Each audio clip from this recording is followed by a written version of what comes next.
بسم اللہ الرحمن الرحیم۔ السلام علیکم۔ میں قمر سلطانہ آفیشیل کے ساتھ حاضر ہوں۔ آپ سے درخواست ہے کہ چینل کو دیکھیں، لائک اور سبسکرائب ضرور کریں۔ تو آج کی بات یہ ہے کہ ہم اپنے ملک کے حالات کو دیکھ رہے ہیں، ملک کے حالات کو دیکھتے ہوئے بات کرتے ہیں۔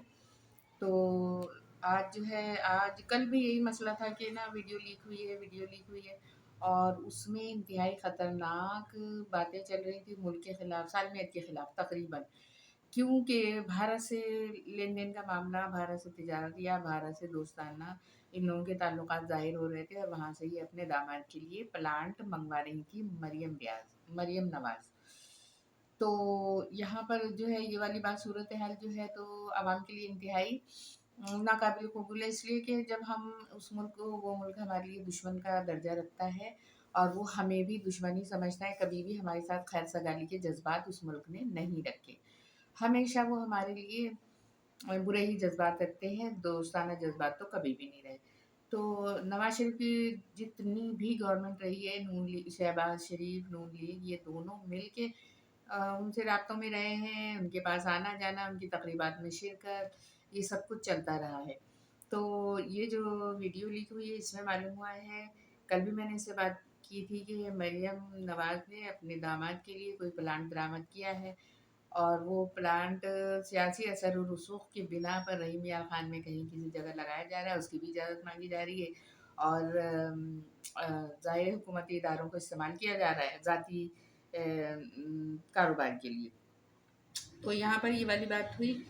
دوسری اس کے علاوہ اب جو آج جو صورتحال سامنے آئی ہے، اس میں یہ بات سامنے آ رہی ہے کہ کئی لیک ویڈیو ہیں جو ابھی منظر عام پر آنے والی ہیں یا آئیں گی یا روک دی جائیں گی، جو بھی ہے، لیکن بہت ساری ویڈیوز ہیں جس میں ان لوگوں کا کچا چھٹا کھل کر سامنے آ رہا ہے، اور تمام باتیں جو ہیں عوام کے سامنے آئیں گی۔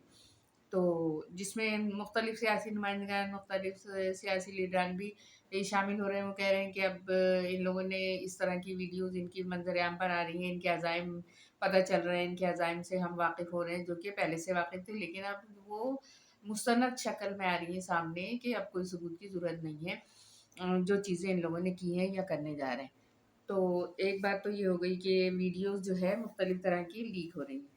اس کے علاوہ انہوں نے وہاں پر نواز شریف سے مل کر، شہباز شریف جب لندن گئے اور لندن سے اقوام متحدہ سے لندن گئے، لندن سے واپسی میں یہ اسحاق ڈار کو ساتھ لے کر آ رہے ہیں، جو نواز شریف کی خواہش پر آ رہے ہیں۔ نواز شریف چاہتے ہیں کہ اسحاق ڈار جو ہے ملک کی معیشت سنبھالیں اور وہ وزیر ہو جائیں، جبکہ وہ سینیٹر تھے اور انہوں نے 60 دن کے اندر استعفیٰ لینا ہوتا ہے، انہوں نے اپنی سینیٹرشپ کا وہ ریزگنیشن بھی نہیں دیا اور نہ ہی حلف لیا ہے۔ تو دونوں ہی باتیں سامنے، نہ ریزگنیشن آیا نہ حلف لیا۔ تو اب مختلف ذرائع، مختلف حلقے یہ کہہ رہے ہیں کہ اگر کوئی 60 دن تک اپنا حلف نہیں لیتا ہے تو اس کی سیٹ کو خالی تصور کیا جاتا ہے۔ گو کہ ابھی تک الیکشن کمیشن نے اس بات کو نوٹس نہیں لیا، اس بات سے 4 سال، تقریباً 4.5 سال ہو گئے، ابھی تک اس بات کا نوٹس نہیں لیا گیا وہ کب سے گئے ہوئے، اور نہ ہی وہ حاضر ہوئے، نہ کچھ ہے، نہ ہی اس سیٹ پر کوئی نیا الیکشن کرایا گیا۔ تو اب دیکھیں اس صورتحال پہ، اگر اس قانون پہ عمل کیا جاتا ہے کہ 60 دن کے بعد وہ سیٹ خالی تصور کی جائے گی، یا کہ پھر ان کے لیے قانون میں نرمی کی جاتی ہے، اتنے سال کے بعد آنے کے باوجود ان سے ووٹ لیا جاتا ہے، تو یہ والی بات بھی پتہ چلے گی، جو کہ ظاہر ہے دونوں باتوں میں سے ایک بات غلط ہے، یا تو ووٹ نہیں لیا جائے، یا تو پھر 60 دن کے بعد جو قانون میں ہے کہ سیٹ خالی تصور کی جائے گی وہ ہونا چاہیے تھا، نہیں ہوا ہے تو ابھی ووٹ لیا جائے گا۔ تو اس صورت حال میں قانون غلط ثابت ہوگا جو ہمارے آئین میں ہے۔ تو یہ والی بات ہے۔ دوسرے اسحاق ڈار کو بھیجا جا رہا ہے کہ وہ اسپیشلسٹ ہیں ڈالر کو نیچے کرنے میں، ڈالر کو نیچے گرانے میں، روپے کی قیمت بڑھانے میں اسپیشلسٹ سمجھے جا رہے ہیں۔ وہ نواز شریف یہی کہتے ہیں کہ وہ معیشت کا پہیہ سنبھالنے میں ماہرانہ حیثیت رکھتے ہیں اور وہ معیشت کو ہماری سنبھال لیں گے۔ تو شہباز شریف کے طیارے میں وہ واپس آ رہے ہیں، ان کے ساتھی واپس آ رہے ہیں، اور آتے ہی دیکھیے کیا ہوتا ہے۔ ابھی ان کے آنے سے پہلے ہی تقریباً 6.6 روپے ڈالر کی قیمت کم ہوئی ہے اور روپیہ مستحکم ہوا ہے۔ تو دیکھیں جادوئی چیزیں شروع ہو گئی ہیں، جادو ہونا شروع ہو گیا ہے، اور اب یہ سب ہوگا، اور ملک کی معیشت اللہ کرے کہ بہتر ہو جائے، بہتری کی طرف جائے، کوئی بھی اس کے لیے کوشش کرے اور ظاہر کامیابی ہونی چاہیے۔ लेकिन सीधे तरीके से आगे जाके कोई नुकसान ना हो, कोई और अफरात ज़र ना हो, कुछ किसी और तरह के माशी तौर पर नुकसान ना हो। तो ये चीज़ें देखेंगे कि किस तरह हो रही है। इसके अलावा जो है नवाज ये हमारे शहबाज शरीफ वज़ीर आज़म जो हैं, इन्होंने ऐलान किया है कि आइंदा आने वाले बुध के दिन कौमी सलामती कमेटी का इजलास बुलाया जाएगा, जिसमें ये तय किया जाएगा, इस बात की इन्वेस्टिगेशन की जाएगी कि वज़ीर आज़म हाउस से बातचीत कैसे लीक हुई, आया ये रिकॉर्डिंग हुई वीडियो के ज़रिए या कोई कैमरे लगे हुए हैं या कोई और चीज़ है, किस तरह से ये हुआ है, क्या हुआ है। इसमें ये बताया जा रहा है कि वज़ीर आज़म हाउस के जितने भी मुलाज़मीन हैं उनको भी शामिल तफ्तीश किया जा सकता है, वो भी शामिल तफ्तीश हो सकते हैं। तो ये बड़ी ख़तरनाक बात है, ये मुल्क की सलामती के लिए इंतहाई ख़तरनाक बात है कि वज़ीर आज़म हाउस की वीडियोज़ लीक हो रही हैं, ऑडियोज़ लीक हो रही हैं। ये तो कौमी सलामती के सरासर ख़िलाफ़ है। हमारे अंदर हमारे यहाँ जो कुछ भी बात होती है वज़ीर आज़म हाउस में, उसे लीक नहीं होना चाहिए। और इससे देखिए हमारे जो इंटरनेशनली मीडिया है वो इस चीज़ को देख रहा है, उसको हाईलाइट कर रहा है। इसमें कितनी इंसल्ट है पाकिस्तानी कौम की, पाकिस्तान की, कि कोई भी चीज़ हमारे यहाँ अहमियत नहीं रखती और उसके लिए हमने हिफ़ाज़त का कोई इंतज़ाम नहीं किया, ना ही इंतज़ाम किया और ना ही उसको हिफ़ाज़त से रखा कि वो पता नहीं किस तरह से किस-किस के हाथों से लीक हुई है, किसने रिकॉर्डिंग की है, किसने कैमरे से की है, किसने मोबाइल से की है, किस तरह से हुआ ये।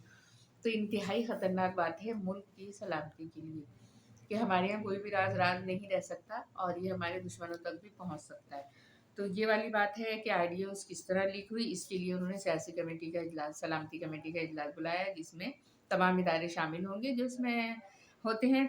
और इसके लिए ये पूरा किया जाएगा कि इन्वेस्टिगेशन होगी, जेआईटीज़ भी बना दी गई हैं, जेआईटीज़ कमेटी बनाई गई है, वो भी इससे मुताल्लिक़ फैसला करेगी कि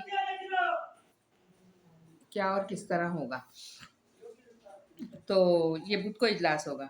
आप देखें इसहाक डार जब आ रहे हैं तो ये 2018-19 के दरमियान 19 में यहाँ से गए थे, उन्होंने 18 में मुल्क को काफ़ी नुकसान पहुँचाया था माशी तौर पर। इनकी जो पॉलिसीज़ थी उस वक़्त की, वो डॉलर गिरने लगा है करके, लेकिन मुल्क को नुकसान हुआ था, काफ़ी माशी नुकसान हुआ था।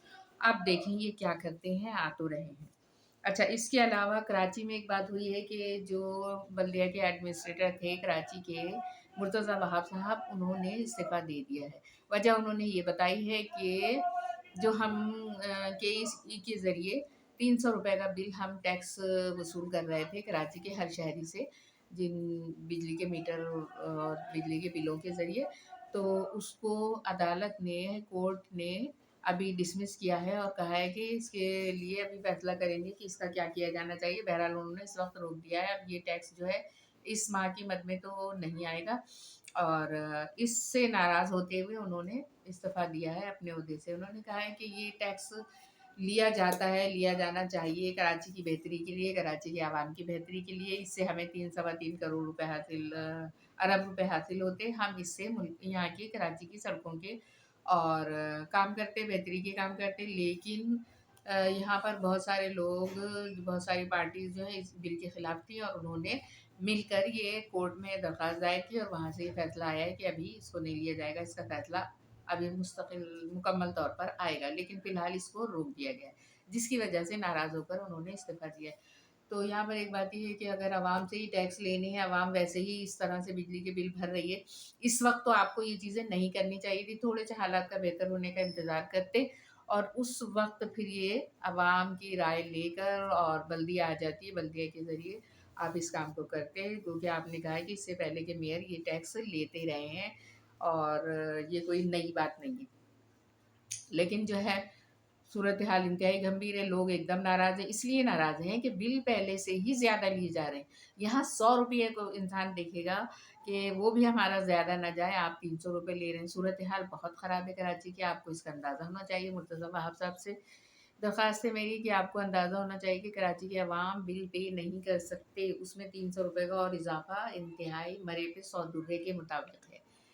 तो इस तरह से नहीं करें और देखें अभी कोर्ट क्या फ़ैसला करता है और आवाम की बेहतरी के लिए तो वैसे भी कुछ नहीं हुआ। अगर पिछले वाले ले रहे थे तो उन्होंने भी कुछ नहीं किया और उससे पहले वाले ले रहे थे तो उन्होंने भी कुछ नहीं किया।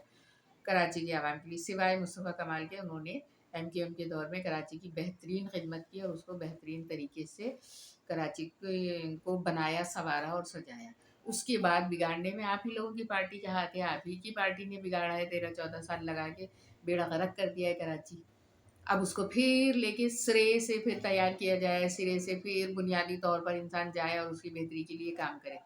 अगर इसी को रिन्यू रखा जाता तो जहाँ थोड़ा-थोड़ा काम साथ-साथ मेंटेनेंस होती रहती और इतना बिगाड़ नहीं आता।